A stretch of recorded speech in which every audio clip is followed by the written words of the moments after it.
Cerita romantis diari Sobat 7, episode 159, kedekatan bapak dengan anaknya. Suara burung perkutut terdengar sesekali. Terkadang suara jangkrik turut menyahuti, jam sudah menunjukkan pukul 10 malam. Tapi mata Fadil masih enggan terpejam. Beruntung 2 hari ke depan istrinya mengantar sang anak sulung berlibur di villa bersama teman satu kelasnya dalam rangka kenaikan kelas. Tentu 2 hari ini akan sangat berarti bagi Fadil yang ingin tirakat di pondok sang abah, meski tak genap 7 hari di sana. Fadil beranjak dari ranjangnya. Ia mencoba keluar menuju kulkas. Entah karena perutnya keroncongan, atau hanya ingin mencari makanan pengantar tidur. Setelah membuka tutup kulkas serta lemari dapur, ia hanya menemukan potongan semangka dan air dingin. Dibawanya ke teras depan, siapa tahu ada penjual makanan lewat. Benar saja, tak lama suara tuk-tuk-tuk dari jauh terdengar. Gegas ia mengambil uang dan segera mencegat sang penjual makanan yang entah berjualan apa. Sayangnya, begitu Fadil sudah di depan gerbang, ternyata sang penjual sudah terlewat jauh meski Fadil sudah meneriakinya beberapa kali.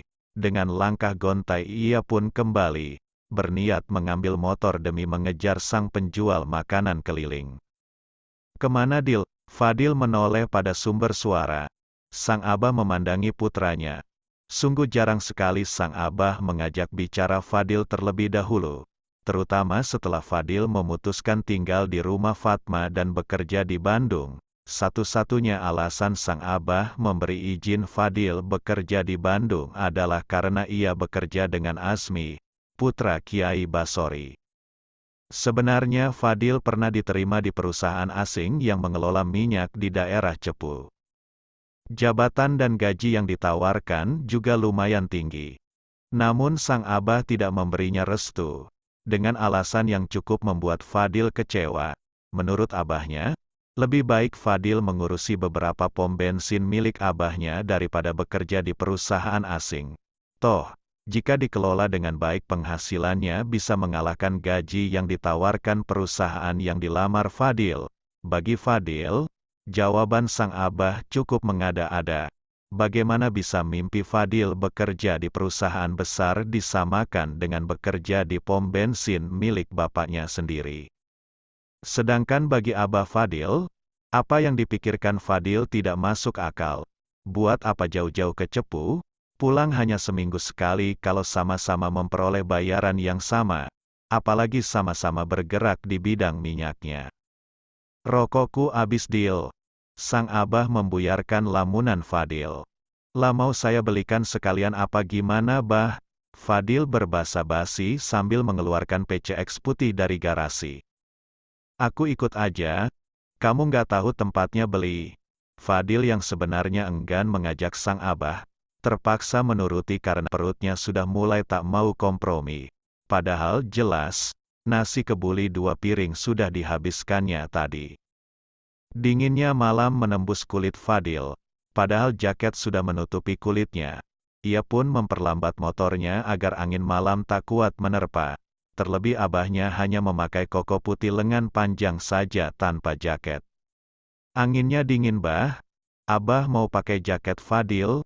Fadil bersiap menepikan motornya di areal persawahan. "Nggak usah, enak gini, seger, di rumah sumuk. Dulu kamu yang tak bonceng cari makan malam-malam gini ya, Le. Sekarang ganti kamu yang boncengkan abah." Fadil hanya terdiam sambil menekuri jalan. Dulu ia memang sering lapar tengah malam. Umik melarang mereka makan malam karena takut bobot Fadil naik lagi. Juga bobot abahnya yang hampir menyentuh 100 kala itu. Fadil sendiri bobotnya hampir 80 kg saat ia masih awal SMA. Jelas umiknya membatasi makan malam. Tapi Fadil yang kelaparan malam-malam, selalu mendapati abahnya yang sudah bersiap di teras mengajaknya makan malam tengah malam di warung depan pasar. Malam ini setelah belasan tahun, kenangan itu berulang kembali. Masa Fadil dan abahnya melewati areal persawahan gelap yang terkenal angker hanya demi makan nasi gandul di depan pasar, yang hanya buka saat malam. Arah mana bah? Arah pasar belok kiri lo bukannya yang di ujung pasar juga ada. Sudah lama tutup. Sudah almarhum terus tutup tokonya. Sudah 2 tahun yang lalu tutupnya. Fadil terdiam. Ia pun melajukan motornya ke arah yang dimaksud sang abah. Warung kecil berwarna hijau dengan lampu kecil di depannya adalah tujuan keduanya. Tak berapa lama, sang abah sudah mendapatkan 2 cepet rokok kesukaannya. Rokok, Minak Jinggo, tertulis di kemasan rokok yang dibawa abahnya itu. Kok beli cuma 2 bungkus, sudah titip 1 slop sama Mbok Endalem. Tapi besok baru dibelikan, sang abah menuturkan. Abahnya kembali duduk di belakang Fadil. Fadil pun segera menyetir motornya ke arah warung nasi di kitaran pasar. Rokokan itu Mbok ya yang gampang mereknya, kalau abis malam-malam gini kan repot, lagian dari dulu sampai sekarang kok rokoknya nggak ganti-ganti, apa nggak bosen? Fadil mengomeli sang abah yang hanya tersenyum di belakang. Rokok ini ada sejarahnya Dil. Nggak rokok biasa. Fadil terdiam menunggu penjelasan sang abah. Rokok ini yang punya sahabatnya mbahmu, yang ngasih nama perusahaan rokok ini ya mbahmu. Loh kok bisa? Fadil menjadi penasaran. Sayang motor sudah sampai di pelataran warung nasi gandul yang dituju Fadil. Fadil memesan seporsi nasi gandul, sedangkan abahnya hanya memesan teh panas sambil menyesapi rokok kesayangannya. Abah nggak makan? Nggak. Bisa diomeli umikmu kalau aku makan malam, bobotku harus turun 2 kilo bulan ini. Fadil terkekeh pelan membayangkan ketatnya aturan sang umik pada abahnya. Terus gimana bah ceritanya nama rokok tadi? Oh iya, gini ceritanya. Dulu kakek buyutmu itu pedagang tembakau Dil. Lah kakek buyutmu itu punya teman namanya Kang Hai. Orang Tionghoa asli. Kata kakekmu beliau itu Cino Hokkien kotok. Kang Hai itu adalah grader tembakau yang jujur dan baik. Makanya kakek buyutmu akrab. Kan mbah buyutmu itu dulu petani tembakau kan. Lahan tembakaunya paling gede saat itu. Abah Fadil kembali menyesap rokoknya. Sedangkan Fadil mulai menyantap nasi gandulnya yang baru datang. Nah pada tahun 1932 Kang Hai itu bikin pabrik rokok sendiri. Sebagai pengusaha yang cerdas dia tahu, bahwa nantinya target pasar terbesar adalah orang Jawa. Makanya Kang Hai meminta nama Jawa ke kakek buyutmu. Karena saat itu kebanyakan produk saat itu pakai nama Belanda atau nama Tionghoa. Lalu sama kakekmu diberi nama Nojorono itu Dil, itu maknanya dalam Dil. Karena kakekmu itu mencari nama itu tirakat selama beberapa hari, juga diistihorohi. Akhirnya nama Nojorono tadi dipakai sama Kang Hai jadi nama perusahaannya. Konon perusahaan itu maju. Produk unggulannya ya rokok Minak Jinggo ini. Jadi ya, rasanya rokok ini nggak akan tergantikan. Soalnya ada kenangan mbah buyutmu itu. Terus tadi yang maksudnya artinya dalam tadi apa bah? Fadil bahkan sudah selesai makan karena saking laparnya. Jadi Nojorono itu singkatan dari No, Jo, Ro, No, itu masing-masing suku kata ada artinya. No. Nadian ora kasat mata pasti ana. Setiap langkah harus dimulai dengan sebuah keimanan, keyakinan terhadap Tuhan. Dalam Islam melambangkan tauhid dasar sebuah keimanan dan dasar dari sebuah agama. Jo. Jangkane mung jenak jem-jeming jiwa raga. Cita-cita harapan tidak akan pernah ada dalam diri orang yang jiwanya sempit. Dunia ini adalah milik mereka yang berjiwa besar, berjiwa pejuang dan ikhlas menerima segala sesuatu. Dalam Islam ini melambangkan akidah dan akhlak, bahwa agama ini harus disebarkan oleh mereka yang akidahnya benar dan akhlaknya baik. Ro. Rasakena raketelan angganira. Orang hanya akan bisa bahagia kalau dia sehat jiwa dan raganya harus seimbang. Begitu juga dalam beragama, bahwa agama ini haruslah dijalankan dengan metode berpikir yang benar. Fikih atau hukum Islam haruslah dilaksanakan sesuai dengan dasar yang benar yaitu Al-Quran dan hadis. Tentu dalam belajar ilmu agama haruslah menggunakan akal, ilmu agama harus logis. Jangan sampai ilmu agama nantinya malah tergeser oleh kemajuan ilmu pengetahuan dan dalam menjalankan hukum agama haruslah menggunakan hati, tidak bisa saklek atau kaku. Maka agama ini akan bisa tetap tegak berdiri kalau ulamanya memiliki akal yang sehat dan hati yang bersih. Seorang ulama harus bisa menyeimbangkan akal dan rasa dalam mengajarkan ilmu agama. No. Nur Chandra, Warsitaning Candara, dan pada akhirnya dia yang memiliki semua di atas. Yang memiliki keimanan, yang memiliki jiwa besar dan akhlak yang baik. Yang bisa menyeimbangkan jiwa raga, akal dan hati. Mereka akan selalu berharap, dan hanya akan berharap pada cahaya ilahi, kepada sumber semua cahaya, mereka akan terterangi cahaya, maksudnya mereka akan terahmati dan terahimi untuk selalu berjalan dalam cahaya atau jalan benar atau jalan yang lurus. Dalam Islam kita biasa mengenal Sirotol Mustaqim, jalan yang bagaimana, yaitu Sirotol Lazina anamta alaihim goiril mahdubi, alaihim walodolin. Jalan orang-orang yang telah diberi nikmat, bukan jalan orang yang dimurkai Gusti Allah, juga bukan jalan orang tersesat, mereka tersesat karena tidak diterangi nur ilahi. Fadil tercekat mendengar penjelasan abahnya, tak menyangka di balik kata sederhana itu ada arti yang amat mendalam. Tapi kok bisa bah, kakek memberi nama sedemikian dalam dan islami tapi bisa diterima semua golongan. Ya sejatinya ulama, itu harus bisa begitu Dil. Namanya ulama, itu ya harus bisa mengayomi, sebagaimana Islam itu menjadi rahmatan lil alamin, rahmat bagi seluruh alam, bukan rahmat bagi muslimin saja loh Dil. Karena bagaimanapun, nilai sejati dari Islam itu adalah tauhid dan kebaikan.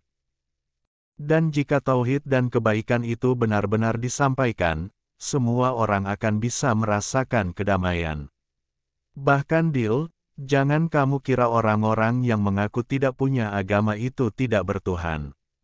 Dalam lubuk hatinya yang paling dalam, mereka pasti meyakini adanya yang menciptakan, meskipun mereka tidak mau terikat oleh sistem ibadah agama manapun. Jadi sebagai ulama, kita harus bisa merangkul semua golongan tanpa membeda-bedakan rahmatan lil alamin. Jualannya ulama itu bisa bernilai dakwah, bisnisnya ulama itu bisa bernilai dakwah, bahkan diamnya ulama juga bisa bernilai dakwah.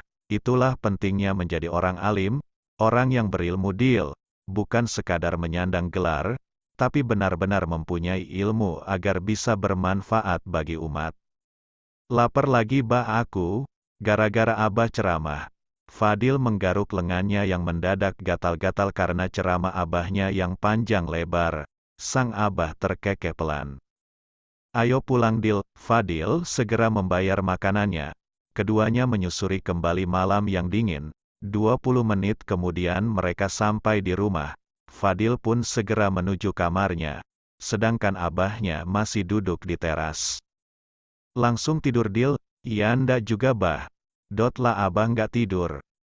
Belum ngantuk aku, buatkan aku kopi Dil. Fadil mengangguk menuruti permintaan abahnya. Tak lama Fadil nampak membawa secangkir kopi dan setoples rempeyek dari dapur. Rokok itu gini loh bah. Fadil memamerkan rokok miltnya. Loh, kamu ngerokok juga? Abah Fadil nampak sedikit terkejut. Iya nggak tiap hari bah, paling ya seminggu sekali, nggak mesti. Oh alah, pantesan, aku nggak pernah tahu kamu rokokan kok tiba-tiba sekarang ngerokok. Iya buat teman sumpek aja bah, atau kalau pengen aja. Deal. Enggeh bah, pondok ini waktunya kamu pegang keuangannya. Masmu kayaknya kewalahan ngatur keuangan. Kebijakan keuangan pondok ini nggak sehat Deal. Abahnya memulai pembicaraan dengan nada serius. Nggak sehat gimana toh, bah? Pembangunan pondok terus jalan gini loh. Halah, pembangunan hasil sumbangan aja Dil. Siapa toh yang nggak bisa bangun kalau pakai uang sumbangan? Iya nggak apa-apa kan bah, yang penting kan kita nggak korupsi, toh uang itu benar-benar dibuat membangun pondok.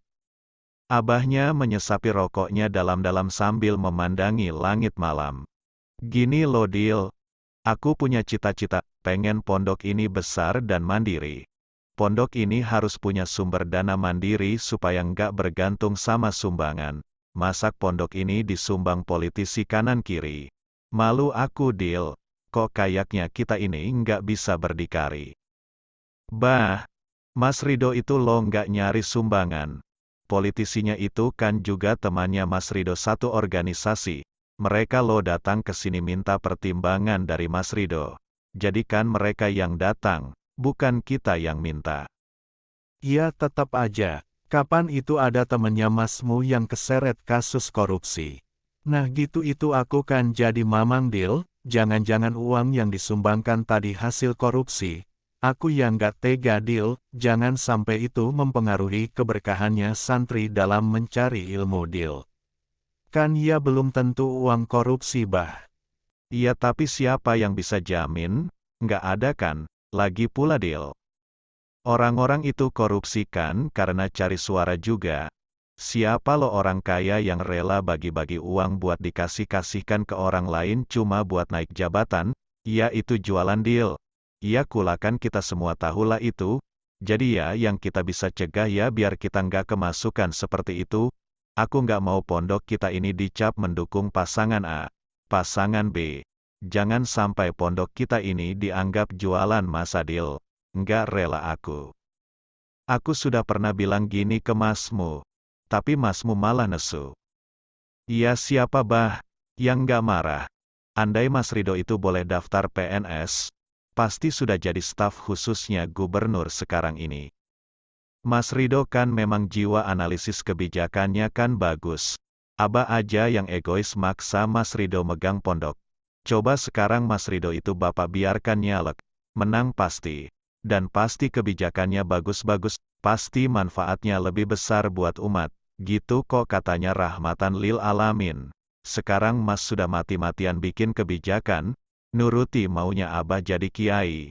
Malah dimarahi terus sama Abah. Siapa bah yang gak marah? Fadil mendebat tajam abahnya. Yang bilang kebijakannya masmu jelek siapa? Aku tahu kemampuan anak-anakku Dil. Masmu itu memang bagus analisa kebijakannya, makanya tak suruh megang pondok. Tapi masmu itu nggak punya jiwa ngelola keuangan. Apalagi wira swasta, nggak bisa belas. Justru masmu blunder itu karena bingung mikir keuangan pondok. Makanya nggak fokus bikin kebijakan, apalagi adikmu Imah. Jiwanya guru, ngatur santri, bikin kurikulum, ya pinter, tapi ngurusi dana bos, nggak tahu apa-apa, pasrah sama bendahara. Ya buyar, nggak bisa ngarahkan yang menguntungkan dan cocok sama kebijakannya pondok. Coba kamu bantuin masmu itu, pasti masmu bisa fokus ngurusi pondok. Nggak bingung ngatur keuangan. Lagian kalau masmu nggak mau jadi kiai di sini, siapa lagi yang mau megang pondok ini? Kamu mau? Abahnya balik menanyai Fadil dan menatapnya tajam. Pondok ini ibarat pohon Dil. Aku besarkan dari kecil. Sekarang pondok ini memang sudah besar, batangnya besar. Daunnya rimbun, bunga dan buahnya sudah terlihat dan bisa dinikmati masyarakat. Tapi akarnya Dil, rapuh Dil, kelihatannya saja kokoh. Kepemimpinannya masmu bagus, seperti batang yang kuat menopang kehidupan pohon. Daun-daunnya rimbun, seperti ilmu yang terus dikembangkan kurikulumnya oleh adikmu, sehingga pohon ini dapat menghasilkan bunga dan buah. Tapi sumber dananya Dil, akarnya rapuh Dil, sekali kena angin kencang, brak, tumbang langsung tanpa pertahanan. Seumpama kita ini cuma bergantung pada akar-akar kecil, yang menjulur ke permukaan, menunggu air siraman yang datang, nggak punya kita akar tunggang yang menancap dalam bisa mencari air dari dalam tanah, nggak punya kita akar itu Dil.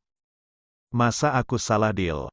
Kalau aku pengen ketiga anakku ini membesarkan pondok yang dari kecil tak semai, tak sirami, tak pupuk. Apa ya salah aku ini kepingin kamu ini membesarkan pondok? Nggak membesarkan perusahaan saja. Masa aku salah deal? Kalau aku pengen lihat pondok ini seperti itu. Kedua lelaki itu terdiam dan menghisap rokoknya dalam-dalam. Bah, apa selamanya aku harus jadi akar? Apa selamanya aku ini harus menjadi bayang-bayang? Apa aku ini tidak boleh menjadi diriku sendiri? Lalu apakah semua anak Abah itu harus menjadi seperti keinginan Abah? Apa semua anak Abah tidak boleh punya cita-cita? Apakah semua anak Abah harus menuruti cita-cita Abah? Suara Fadil berubah menjadi parau. Kenapa Abah tidak membiarkan Mas Rido menjalani mimpinya? Mengapa Abah menuntut aku menjadi akar? Mengapa Abah memaksa Imah menjadi guru di sini? Bahkan ia bisa menjadi dosen di universitas negeri? Kembali suara Fadil melanjutkan dengan tangis yang sebisa mungkin ia tahan. Bah, apa nggak boleh aku ini berdiri di kakiku sendiri? Aku juga pengen dipanggil orang karena aku, bukan karena Fadil bin Aziz, bukan karena aku anaknya Kiai besar. Bukan karena aku ini adiknya Kiai Ridho. Aku ya ingin dianggap karena aku sendiri. Sebesar apapun pergerakanku di sini, aku ya tetap nggak bisa menjadi diriku sendiri Apa aku berdosa Punya rasa itu. Masa sebagai anak aku ini nggak boleh punya mimpi? Hampir terisak Fadil menceritakan bebannya pada abahnya. Abahnya merah padam, tak tahu apa yang harus diucapkan. Iya gini ini jadi orang tua. Banyak maunya, banyak inginnya. Abah tapi percayalah yang Abah lakukan ini demi kebaikan kalian juga. Ya kamu belum pernah jadi tua Nanti pada saatnya kamu juga akan mengerti bagaimana rasanya jadi Abah. Fadil juga maaf nggak bisa mengerti maunya Abah. Tapi Fadil akan berusaha mengurusi pondok ini pelan-pelan. Entah gimana nanti caranya. Fadil pikirkan pelan-pelan. Sang Abah tersenyum seraya menepuk bahu sang anak. Fadil hanya bisa tersenyum. Entah bagaimana nanti, ia pikirkan belakangan. Jawaban Fadil sesungguhnya adalah jawaban diplomatis, hanya sebatas untuk menghindari perdebatan. Fadil tahu betul watak sang ayah, bahkan kakaknya yang hafiz Al-Quran saja tak berani membantah pendapat abahnya barang sepatah kata. Pun juga demikian adik perempuan yang merupakan doktor manajemen pendidikan lulusan sebuah universitas negeri di kota Semarang. Bagaimana Imah? Adik yang ia banggakan harus rela menjadi guru di madrasah aliyah di pondoknya sendiri pula. Padahal tawaran menjadi dosen sudah di depan mata. Fadil ingat betul saat sang adik menangis semalaman karena ayahnya melarang dia berangkat ke Belanda untuk mendapatkan beasiswa di bidang pendidikan. Alasan sang ayah hanya satu, kalau harus keluar negeri, maka Mesir atau Arab Saudi saja yang diperbolehkan. Bagi sang ayah, Belanda tetap negara penjajah, negara Islam adalah tujuan utama dan paling utama untuk mencari ilmu, sungguh alasan yang konyol bagi Fadil dan adiknya. Tetapi bagaimanapun juga, adiknya adalah seorang gadis yang sangat solehah, berbakti, dan memegang teguh ridho orang tua, sehingga yang bisa dilakukan hanyalah menurut. Meskipun akhirnya diganti oleh sang ayah dengan disekolahkan sampai S3 di Semarang. Hanya Fadil seorang yang akhirnya memilih untuk keluar rumah karena mencoba untuk mempertahankan idealismenya, egonya pribadi lebih tepatnya. Apalagi saat keputusan Fadil menolak perjodohannya dengan seorang anak kiai dan lebih memilih menikah dengan seorang model baju muslimah, dari kalangan keluarga non-pesantren pula. Tentu watak keras kepala Fadil adalah warisan sang ayah. Sebagai anak abahnya, memang Fadillah yang watak dan sifatnya paling mirip dengan Kiai Aziz. Meskipun wajahnya memang menurun dari ibunya 100% yang keturunan Arab, dari ketiga bersaudara itu, wajah Fadillah yang paling Arab. Tetapi di balik segala ketidakcocokan dengan sang ayah, ia tak bisa memungkiri bahwa abahnya adalah orang yang sangat hebat, kakeknya adalah seorang petani dan pedagang. Tetapi sang ayah mampu membangun pondok pesantren tanpa latar belakang anak kiai. Dulu, Fadil mendapat cerita dari neneknya kalau sebenarnya kakeknya tidak setuju ayah Fadil menjadi kiai. Tetapi ayah Fadil tetap dengan keputusannya untuk mendirikan pondok pesantren modern. Kiai Aziz berpendapat bahwa harus ada lembaga pendidikan Islam yang maju dan mampu bersaing dengan lembaga umum dalam hal ilmu pengetahuan.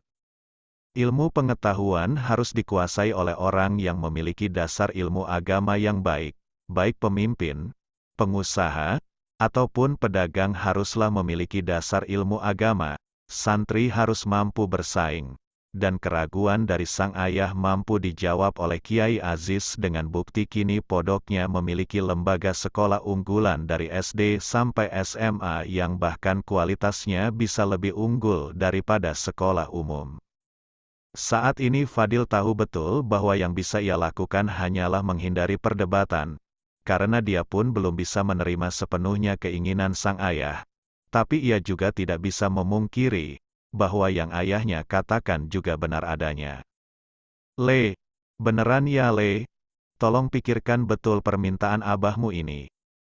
Insya Allah bah, Fadil menjawab dengan gamang. Abahnya mengulas senyum, entah tahu atau tidak bagaimana hati Fadil, yang jelas ia tahu bahwa putranya telah kembali. Apa yang lebih membahagiakan ayah daripada melihat anaknya pulang? Aku lapar Le, buatkan Indomie Le, tadi katanya takut dimarahi Umik. Iya kalau Indomie aja nggak bikin kolesterol, hehehe, abahnya terkekepelan. Tapi tadi aku cari nggak ada Indomie bah, di kulkas sama lemari nggak ada. Hahaha, kamu nggak tahu tempatnya. Di lemari bawah, ada laci di pojokan. Ada Indomie simpananku di sana.